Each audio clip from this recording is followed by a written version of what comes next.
Class 6C 6D मैं आपका welcome करती हूँ। मैं मंजू कर्नाटक।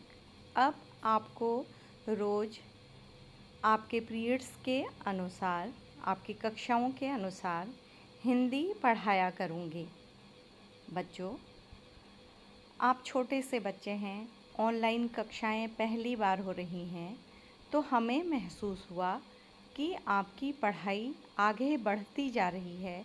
पता नहीं आप ठीक से समझ पा रहे हैं या नहीं।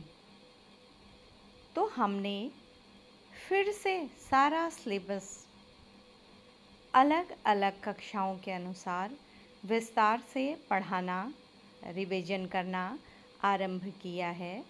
तो जिन बच्चों को शुरुआत में अंदाज नहीं आता था, वह भी इन पाठों को, जिन्हें हम अब पढ़ा रहे हैं, अच्छी तरह से पढ़ेंगे। और बच्चों, एक ख़ास बात, आपको हिंदी के लिए एक कॉपी खरीदनी होगी जो लगभग 200 पेजेज की होगी। केवल एक ही कॉपी आपकी बनेगी, उसी में आपकी बुक का काम होगा, उसी में व्याकरण होगा और उसी में आपकी जो बाल राम कथा है उसके प्रश्न उत्तर किए जाएंगे। आपका एक ही प्रश्न पत्र होता है परीक्षा में, उसके अनुसार आपको सारा काम एक ही कॉपी में करवाया जाएगा। और एक बात बच्चों, जिन बच्चों ने अभी तक अपना काम व्यवस्थित नहीं किया है, इधर उधर पेपर्स में किया है, वो अब एटलीस्ट एक अच्छी सी कॉपी बना लें। अगर नहीं बनाई है, वैसे मुझे पता है हमारे बच्चे बहुत स्मार्ट हैं, उन्होंने कॉपी बना ली होगी। और अगर नहीं बनाई है, काम अधूरा छोड़ा है, तो बच्चों अब कॉपी बना लीजिएगा, क्योंकि हम उसको 15 डेज में या वीक में किसी समय रैंडम कभी भी आपका नंबर आ सकता है, चेक भी करेंगे। वीडियो कॉलिंग करके आपके पेरेंट्स के सामने आपकी कॉपी देखी जाएगी। तो बच्चों, हम अपने सिलेबस में आ जाते हैं। मैंने कहा था मैं आपको हिंदी पढ़ा रही हूँ। हमारा पहला पाठ है बच्चों, वह चिड़िया जो। आपकी जो वसंत पुस्तक है उसमें कहानियाँ भी हैं, कविताएं भी हैं, गीत भी हैं और नाटक भी हैं और अलग अलग तरह के निबंध भी हैं। अलग अलग विषयों पर अलग अलग लेखकों और कवियों द्वारा लिखे गए हैं। बच्चों, हमारी कोई भी पढ़ाई, वो हिंदी हो, संस्कृत हो, इंग्लिश हो, मैथ्स हो, वो केवल क्लास पास करने के लिए नहीं होती, वो हमारे हमेशा के लिए होती है, जीवन भर के लिए। तो ये कविता पढ़ने से पहले मैं इसलिए बता रही हूँ कि इसमें कवि ने अपने आप को प्रकृति से जोड़ा है। कवि ने अपने आप को ऐसी कल्पना की है जैसे वो एक छोटी सी चिड़िया हैं और वो क्या चाहते हैं। क्योंकि बच्चों, पक्षियों का जीवन, प्रकृति का जीवन, नेचर का जीवन हमेशा इंसान के लिए होता है। वो अपने लिए न तो कुछ जमा करते हैं, न अपने लिए कुछ लेकर अपना ही यूज करते हैं। उनकी हर वस्तु, प्रकृति की हर वस्तु दूसरों के लिए होती है, या कहें तो इंसान के लिए होती है। तो ये वह चिड़िया जो है, इसके कवि हैं बच्चों केदारनाथ अग्रवाल। केदारनाथ अग्रवाल द्वारा प्रकृति पर आधारित और भी कविताएं लिखी गई हैं। बड़ी सुंदर सुंदर कविताएं लिखी गई हैं। आप बड़ी कक्षाओं में भी जाएंगे तो उनके द्वारा लिखित प्रकृति पर आधारित कविताएं पढ़ेंगे। इस पुस्तक में आपके सुंदर सा एक चित्र बना हुआ है जिसमें नीले पंखों वाली चिड़िया है। इस पाठ के माध्यम से बच्चों, ये चिड़िया नहीं कह रही है, क्योंकि चिड़िया बोल नहीं सकती है। इंसान ही अपनी कल्पनाओं में कभी आकाश बन जाता है, कभी बादल बन जाता है, कभी वृक्ष बन जाता है, कभी नदी बन जाता है और अपनी इच्छाओं को उनके माध्यम से व्यक्त करता है। उसे लगता है कि नदी हमें कितना पानी देती है, तो वो दूसरों को उदाहरण देता है कि हमारा जीवन नदियों जैसा होना चाहिए। तो बच्चों, इस तरह से आप देखिएगा कि वह चिड़िया जो में कवि ने अपनी ही इच्छा व्यक्त की है और इस कविता के माध्यम से वो आपसे भी कहना चाह रहे हैं कि आपका जीवन इस छोटी चिड़िया जैसा कामकाजी, मस्ती से भरा हुआ और परिश्रम से युक्त होना चाहिए। तो एक छोटी सी कविता में इतने सारे अर्थ हैं। तो बच्चों, सबसे पहले मैं इस कविता को पढ़कर आपको बताऊंगी और आप मेरी कक्षा में हैं तो आप भी उसे मेरे साथ रिपीट करेंगे, मेरे साथ पढ़ेंगे, क्योंकि यह कविता आपने पहले भी पढ़ी हुई है। तो बच्चों, इस कविता को आप पढ़ेंगे और पढ़ेंगे ही नहीं, याद भी करेंगे। आप अपने पेरेंट्स से कभी पूछिएगा कि आपके पेरेंट्स को सारी कविताएं याद होंगी बच्चों, बहुत अच्छी तरह से। ठीक है कि उन्हें जो भी कविताएं वो पढ़ते थे, सूर की, तुलसी की, बड़ी बड़ी कविताएं उन्हें याद रहती हैं। आप कभी देखिएगा और उससे ज़्यादा आप देखेंगे आपके घर में दादाजी, नानी, नाना होंगे तो उन्हें बचपन की सारी चीज़ें याद होंगी, क्योंकि हम लोगों की एज में मोबाइल, टीवी इस तरह के कोई गेम नहीं थे जो हमारा टाइम ले लेते थे। तो या तो हम पढ़ते थे या आउटडोर गेम खेलते थे। तो बच्चों, आप मेरे साथ कविता पढ़ेंगे और इसे याद भी करेंगे। तो कविता का पहला पैराग्राफ है, वह चिड़िया जो चोंच मारकर दूध भरे जुंडी के दाने रुचि से रस से खा लेती है। वह छोटी संतोषी चिड़िया, नीले पंखों वाली मैं हूँ, मुझे अन्न से बहुत प्यार है। दूसरा पैराग्राफ देखिएगा, आपकी स्क्रीन पर है, वह चिड़िया जो कंठ खोलकर बूढ़े वन बाबा की खातिर रस उड़ेल कर गा लेती है। वह छोटी मुँह बोली चिड़िया, नीले पंखों वाली मैं हूँ, मुझे विजन से बहुत प्यार है।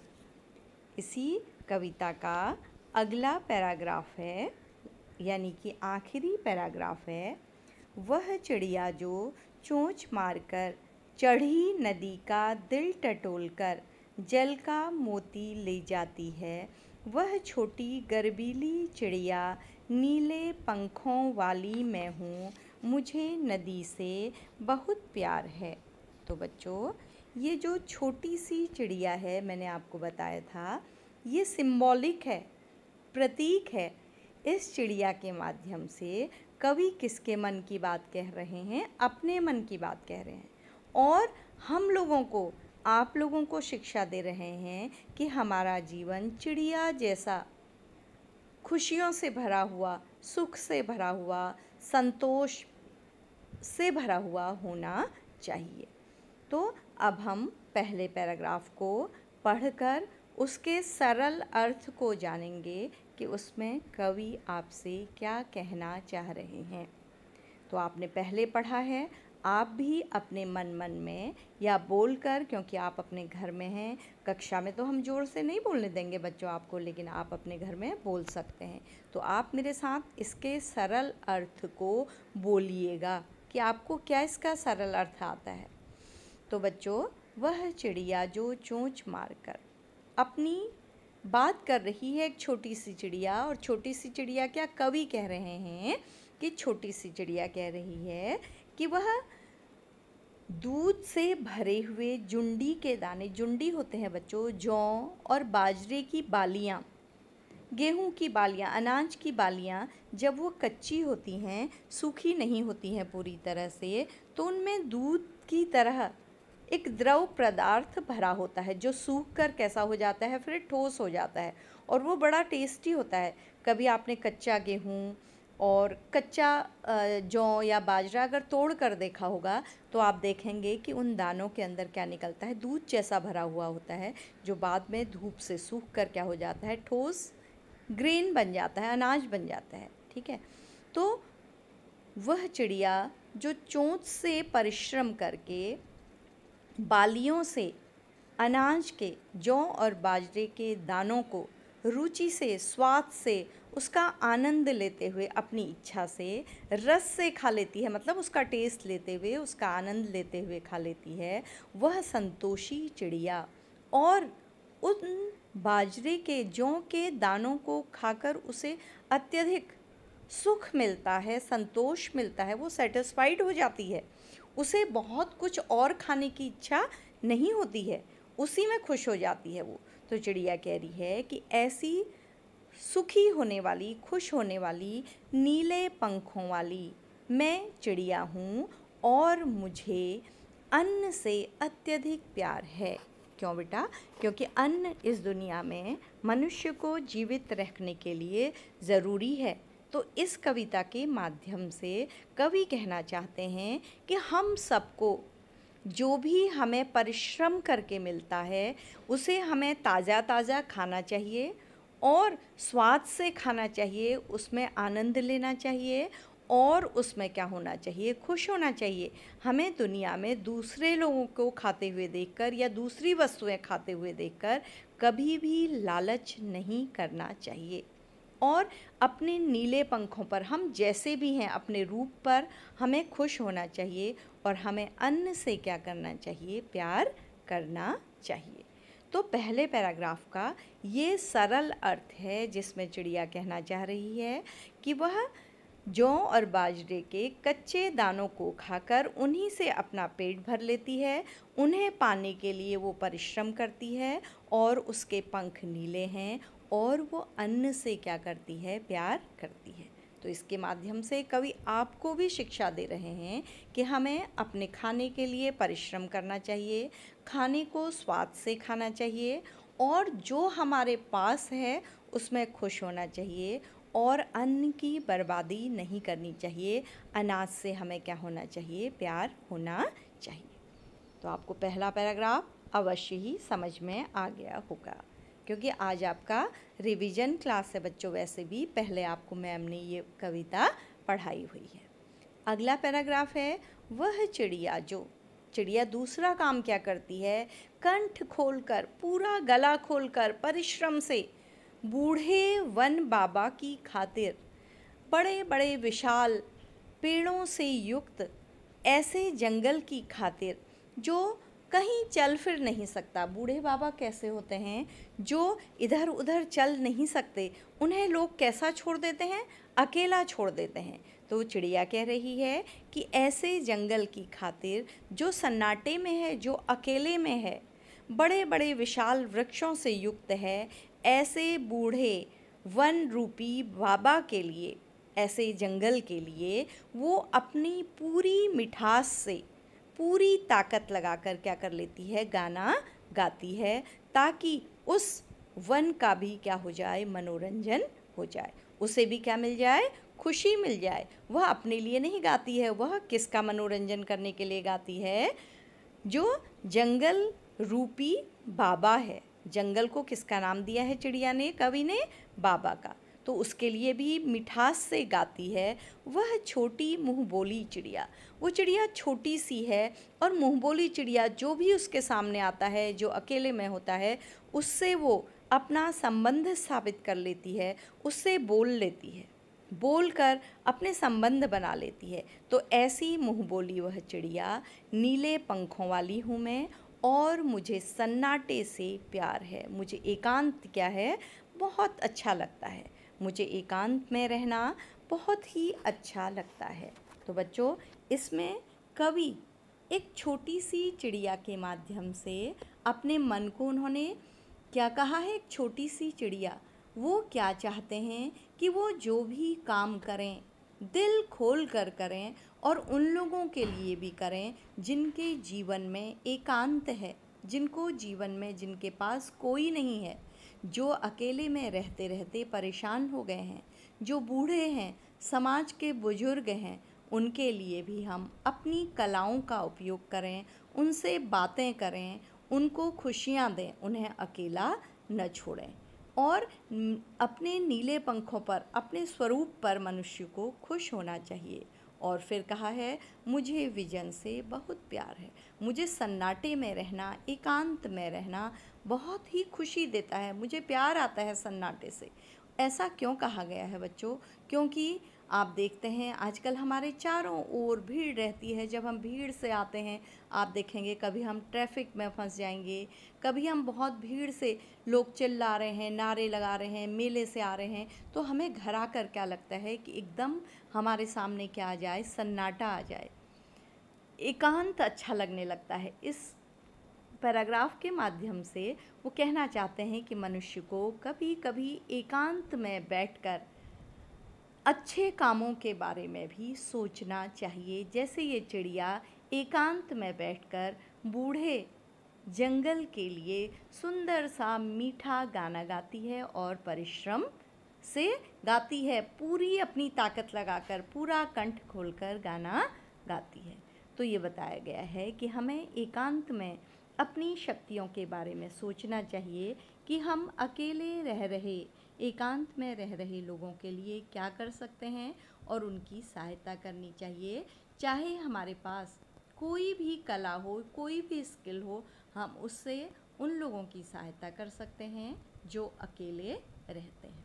तो बच्चों, आज हम इस कविता के 2 ही पैराग्राफ पढ़ेंगे। इस कविता में 3 पैराग्राफ हैं। जो तीसरा पैराग्राफ है वो हम अपनी अगली कक्षा में पढ़ेंगे और उसके अतिरिक्त पाठ के जो प्रश्न उत्तर हैं वो भी हम अपनी अगली कक्षा में करेंगे। तो फिर से मैं इस कविता में आए हुए कठिन शब्दों के अर्थ आपको एक बार और बताती हूँ बच्चों।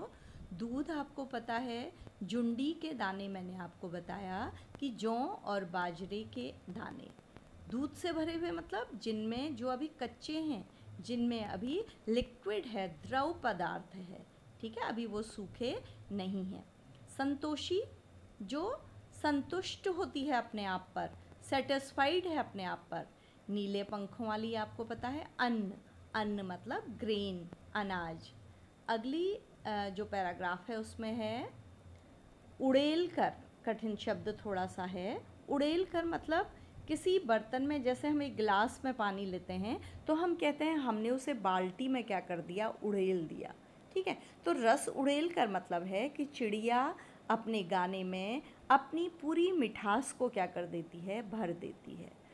विजन एक शब्द आया है आखिरी पैराग्राफ में, उसका अर्थ है वी और जन, 2 शब्दों से बना है। वी का मतलब है रहित, जन का मतलब है इंसान। तो ऐसा स्थान जिसमें इंसान नहीं होते हैं, यानी कि भीड़ भाड़ से अलग। तो जंगल कैसा होता है बच्चों? कभी आपने घना जंगल जाकर देखा है, डेंस फॉरेस्ट देखा है?